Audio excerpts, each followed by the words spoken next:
Do you want to know how perverse financial incentives affect the economy? Then Freefall by Joseph E. Stiglitz is a book for you. The financial industry is meant to manage risk, allocate capital, and mobilize savings, all while keeping transaction costs low.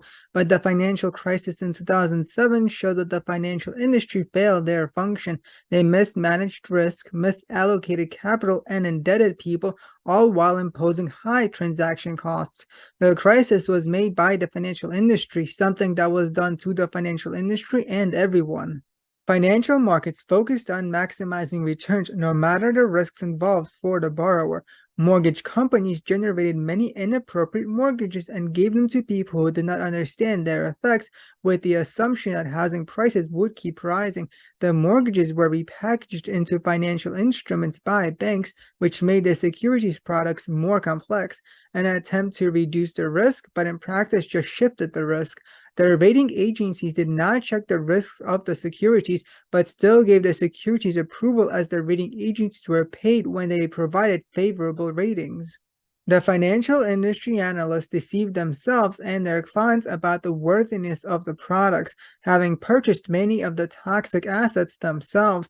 When a crisis occurred, banks did not know the value of their own assets, nor those of other institutions, therefore could not lend. The government bailed out the banks, but that did not stop the banks from blaming the government. The Federal Reserve has historically been willing to bail out banks, which created moral hazard as the banks took greater risk with a high expectation of being bailed out again. While banks were being bailed out, banks used the money to pay dividends and bonuses while denying government assistance to the rest of society because it would have created moral hazard.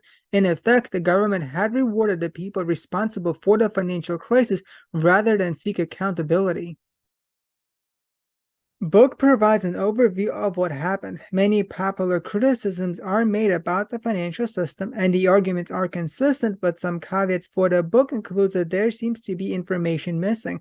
The author notes various hypocritical contradictions within the claims being made by banks.